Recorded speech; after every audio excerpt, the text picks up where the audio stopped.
भगवान शिव के लिंगों में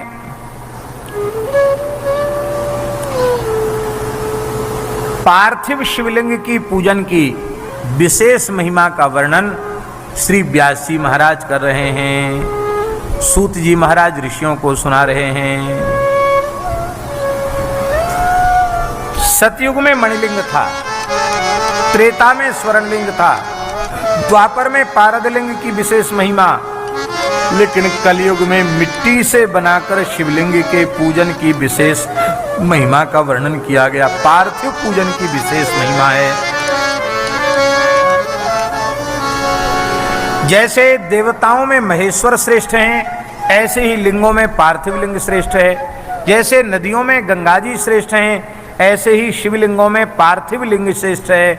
जैसे मंत्रों में प्रणव श्रेष्ठ है, ऐसे ही शिवलिंगों में पार्थिव लिंग श्रेष्ठ है। जैसे वर्णों में ब्राह्मण श्रेष्ठ है, ऐसे ही लिंगों में पार्थिव लिंग श्रेष्ठ है। जैसे पुरियों में काशी श्रेष्ठ है, ऐसे ही पार्थिव लिंग श्रेष्ठ है। जैसे व्रतों में शिवरात्रि व्रत श्रेष्ठ है, ऐसे ही पार्थिव लिंग श्रेष्ठ है। जैसे देवियों में भगवती भवानी श्रेष्ठ हैं, ऐसे ही पार्थिव लिंग श्रेष्ठ है। इत्यादि प्रकार से ये कहा गया कि पार्थिव लिंग की महिमा सबसे अधिक है। मिट्टी से पार्थिव लिंग का निर्माण करके 11 वर्ष तक उसका त्रिकाल पूजन जो करता है, मिट्टी का शिवलिंग नित्य बना करके, वह अपने देह से रुद्र लोक में प्रतिष्ठा प्राप्त कर लेता है। उस व्यक्ति के दर्शन स्पर्श से भी पापात्मा पाप मुक्त हो जाते हैं। ऐसे व्यक्ति को जीवन मुक्त शिव स्वरूप समझना चाहिए। तस्य दर्शन मात्रेण भुक्तिर् मुक्तिश्च जायते। ऐसे भक्त के दर्शन से भुक्ति मुक्ति प्राप्त हो जाती है।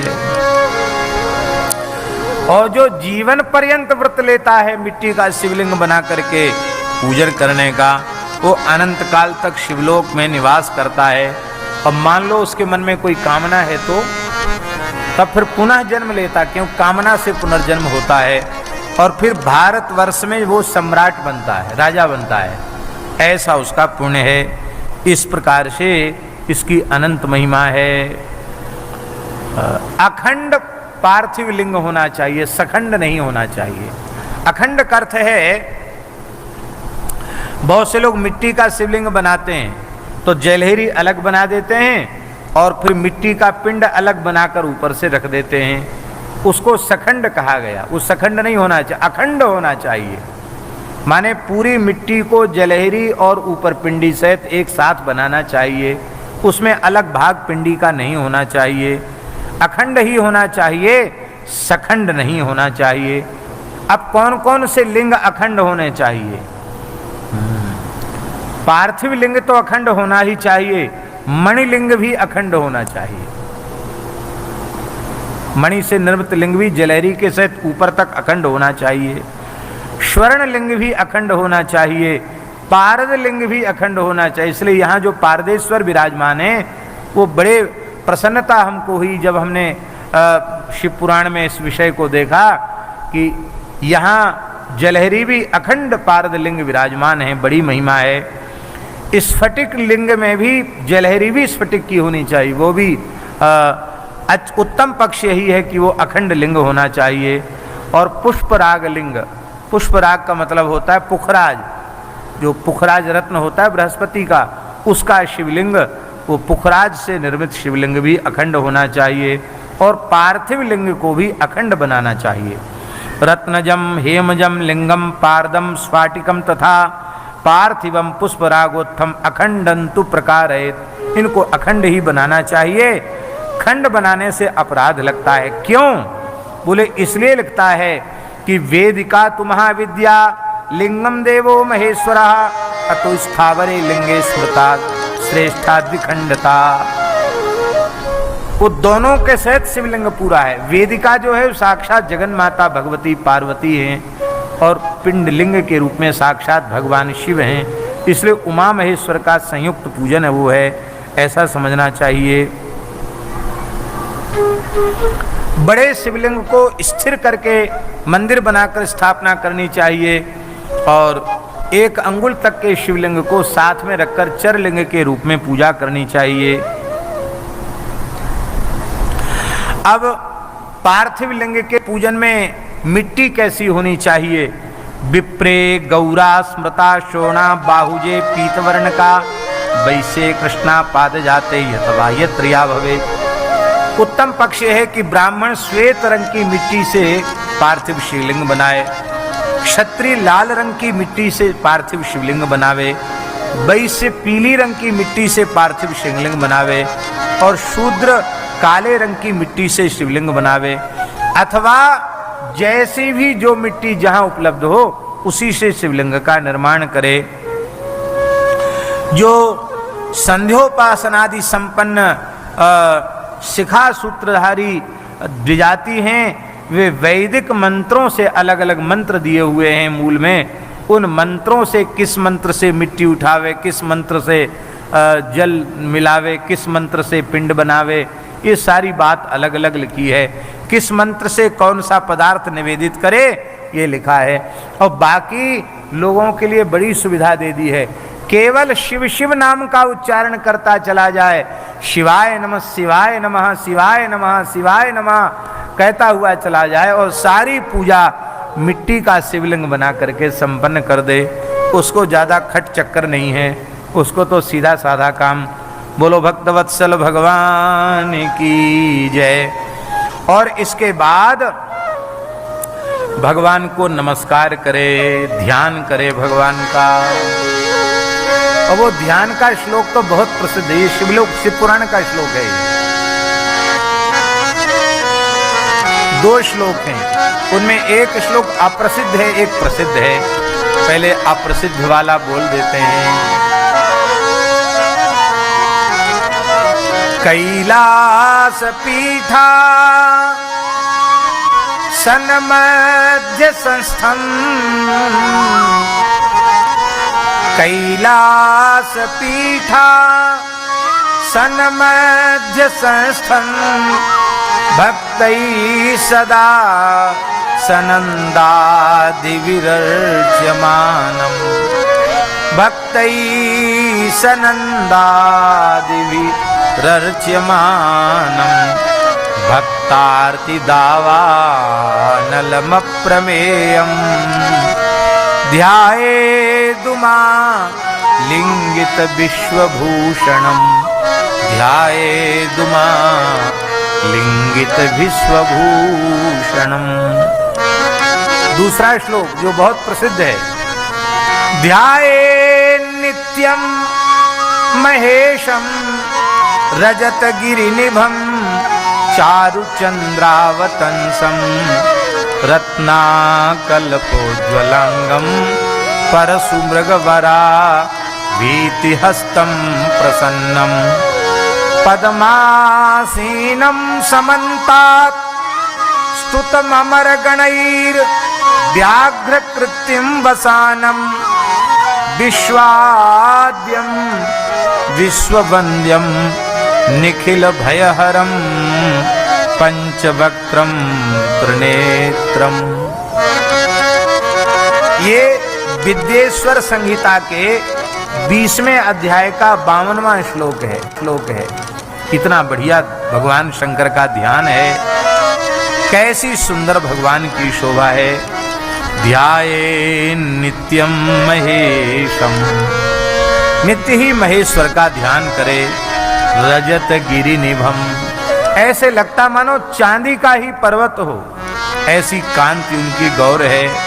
मस्तक पर मनोहर चंद्रमा का मुकुट है, रत्नों के आभूषण धारण किए हुए हैं, श्रीअंग चमक रहा है, 4 भुजाएं हैं, परशु मृगमुद्रा, वरमुद्रा और अभय मुद्रा आप धारण किए हुए हैं। कमल के आसन पर बैठे हैं, देवता चारों ओर खड़े होकर स्तुति कर रहे हैं। वस्त्र के रूप में व्याघ्र का चर्म धारण कर रखा है, विश्व के आदि कारण हैं, संसार का भय हर लेने वाले हैं, 5 मुख हैं और 3 नेत्र हैं। ऐसे भगवान शिव का ध्यान करना चाहिए। फिर मंत्र का जप करना चाहिए और इसके बाद शतरुद्री का पाठ करना चाहिए। उससे भगवान शिव का स्तवन करना चाहिए और अंत में अक्षत पुष्प लेकर के, अंजलि लेकर के प्रार्थना करनी चाहिए।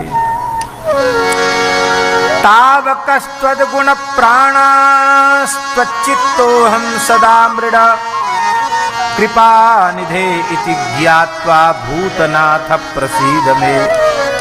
अहं पापी भवानद्य पावनश्च भवान महान इति विज्ञाय गौरीश यदिच्छसि तथा कुरु। हे प्रभु, मैं महान पापी हूँ और आप महापापियों को पवित्र करने वाले हैं, ऐसा जानकर हे गौरीपति आपको जो अच्छा लगता हो हमारे साथ वही आप कीजिए, हम तो आपसे प्रार्थना ही कर सकते हैं। इसके बाद स्तुति प्रार्थना करने के बाद दंडवत करे और दंडवत करने के बाद ततो गलरवम कृत्वा, इसके बाद शंकर जी के सामने गलरव करे। गलरव जानते ना, ब्रू ऐसे ऐसे करते ना, मुंह फुला करके ऐसे ऐसे गाल बजाते हैं, तो शंकर जी के सामने गाल बजावे, गलरव करे। गलरव क्यों करे? गलरव का अर्थ क्या है?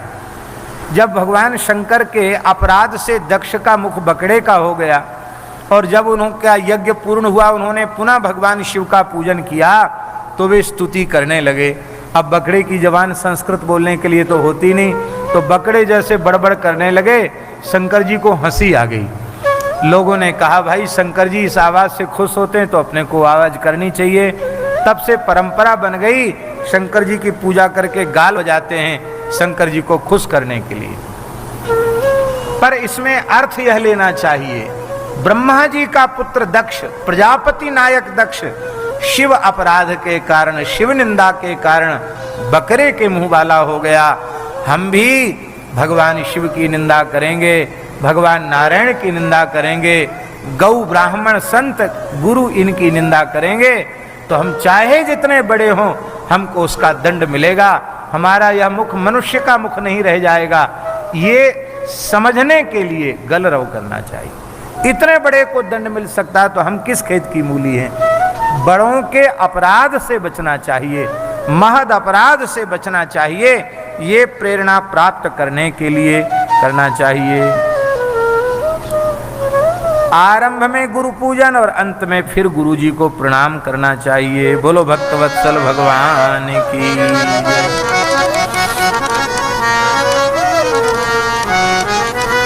विद्या प्राप्ति की कामना हो तो 1000 पार्थिव लिंग का पूजन करना चाहिए। धन चाहने की इच्छा हो तो 1500 पार्थिव लिंग, वस्त्र की इच्छा हो तो 500 शिवलिंग, और मोक्ष की कामना हो तो 1 करोड़ पार्थिव शिवलिंग का पूजन करना चाहिए बना करके। और भूमि के विलासा हो, इस समय तो गायों के लिए भूमि की बहुत जरूरत है पूरे देश में, तो लिखा है 1000 पार्थिव शिवलिंग नित्य पूजन करना चाहिए, फिर भूमि की कमी नहीं रहेगी। प्राणी मात्र के प्रति हमारे मन में दया भाव आवे, क्रूरता हमारी चली जाए, तो 3000 पार्थिव शिवलिंगों की इच्छा करनी, पूजा करनी चाहिए। तीर्थ यात्रा करने की इच्छा है, व्यवस्था नहीं बन पा रही है, तो 2000 शिवलिंगों की पूजा करने से तीर्थ यात्रा। मित्र की प्राप्ति के लिए 3000। अलग अलग कामनाओं के लिए अलग अलग संख्याओं का वर्णन किया गया है। अंत में कहते हैं कोटि में काम तु लिंगानाम यः करोति नरो भुवि शिव एव भवेत् सोपि नात्र कार्या विचारणा। जो मनुष्य पृथ्वी पर 1 करोड़ शिवलिंगों का अर्चन कर लेता है वो तो शिव रूप ही हो जाता है, इसमें संदेह नहीं है। भारतवर्ष के कई क्षेत्रों में पार्थिव पूजा का बड़ा भारी महात्मा, बड़ा भारी प्रचलन है। इधर इस क्षेत्र में थोड़ा कम है पार्थिव पूजन का प्रचलन, पर बुंदेलखंड क्षेत्र में प्रायः कोई ऐसा गृहस्थ नहीं होता जो अपने जीवन में 1,00,000 सवा लाख पार्थिव शिवलिंग न बनवा ले। और वहाँ इस पूजा विधि के विशेषज्ञ ब्राह्मण हैं, वो यही कार्य करते हैं, उनको यही काम है, इसमें वो परंपरा से सिद्धहस्त हैं। पार्थिव पूजन में प्रायः वहाँ जो विधवा ब्राह्मण होते हैं, विधवा उपाधि वाले ब्राह्मण, वे पार्थिव पूजन के विशेषज्ञ होते हैं।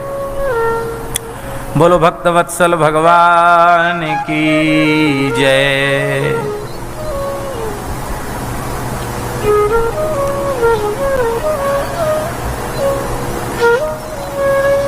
अपने साथ जो शिवलिंग रखते हैं हमेशा यात्रा आदि में, पूजन में, उसमें 4 अंगुल ऊंचा शिवलिंग हो, सुंदर वेदी से युक्त हो तो वह उत्तम कहा गया। 2 अंगुल का हो तो मध्यम कहा गया, और 1 अंगुल का शिवलिंग हो तो उसको तृतीय श्रेणी का कहा गया। तो 4 अंगुल का शिवलिंग साथ में हो वो ज्यादा उत्तम पक्ष माना गया है। किंतु ये विधि वाणलिंग छोटे भी हों तो भी कोई बात नहीं, तो भी चलेंगे, और वाणलिंग भी उतने बड़े मिल जाएं तब तो क्या कहना। बोलो भक्तवत्सल भगवान की जय। किम बहुक्तेन मुनयः स्त्रीणामपि तथान्यतः अधिकारोस्ति सर्वेषां शिवलिंगार्चने द्विजा। भैया शिव पुराण का वाक्य है, मिट्टी का शिवलिंग बनाकर पूजा करने का अधिकार प्रत्येक मनुष्य का है।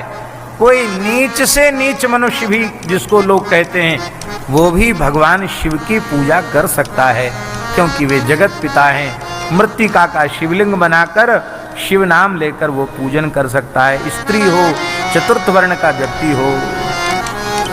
लेकिन फिर भी लोगों के मन में श्रद्धा उत्पन्न नहीं होती, न यज्ञ के प्रति श्रद्धा, न दान के प्रति श्रद्धा, न जप के प्रति श्रद्धा, न तपस्या के प्रति श्रद्धा, न भगवान शालिग्राम के अर्चन के प्रति श्रद्धा, न नर्मदेश्वर के अर्चन के प्रति श्रद्धा क्यों उत्पन्न नहीं होती।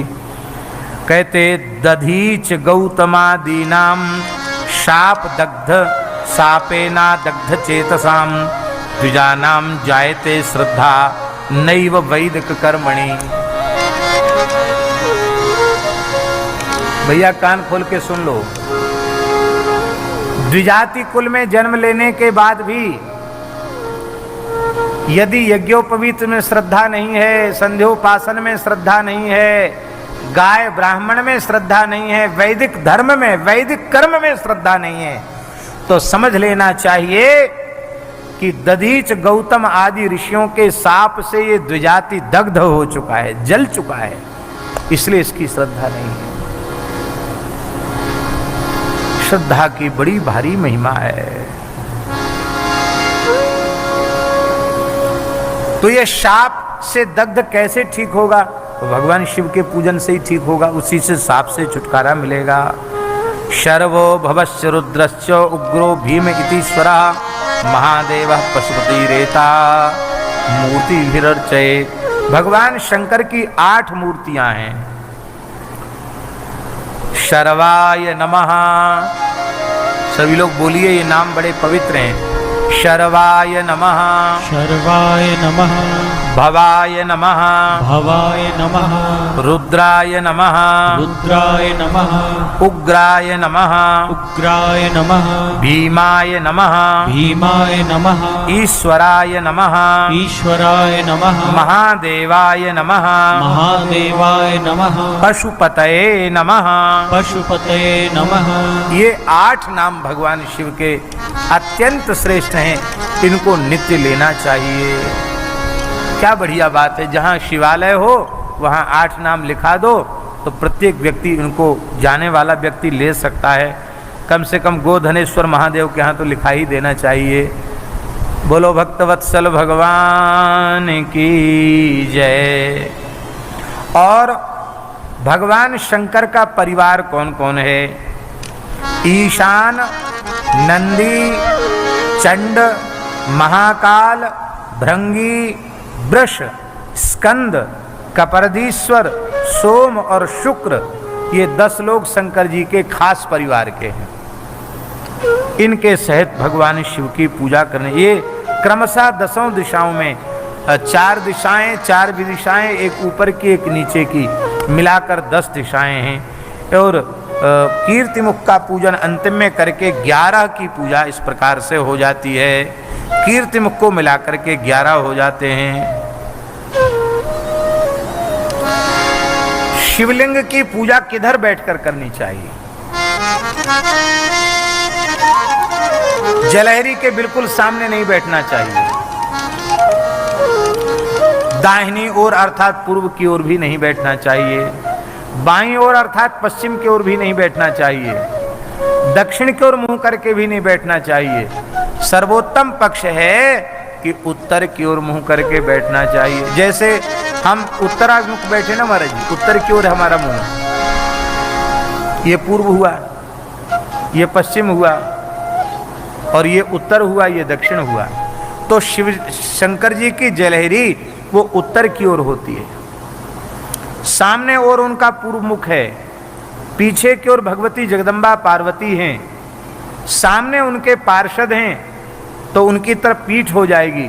इसलिए सर्वोत्तम पक्ष है शिवलिंग का अभिषेक पूजन आदि करने बैठे तो जैसे जहां हम बैठे हैं, हम दक्षिण की ओर बैठे हैं, मुख हमारा उत्तर की ओर है, तो इधर की ओर करके हमें पूजन अर्पित करना चाहिए। ये शिवलिंग के अर्चन के लिए सर्वोत्तम दिशा हुई। बोलो भक्तवत्सल भगवान की जय। कोई भी पूजन की सामग्री कम रह जाए चलेगा, कोई चिंता की बात नहीं है, किंतु बिल्व पत्रम बिना नैव पूजयेत् शंकरम बुधा। किंतु बिल्व पत्र के बिना भगवान शिव की पूजा होगी नहीं। अब एक समस्या है, मान लो ऐसे क्षेत्र में पहुंच गए आप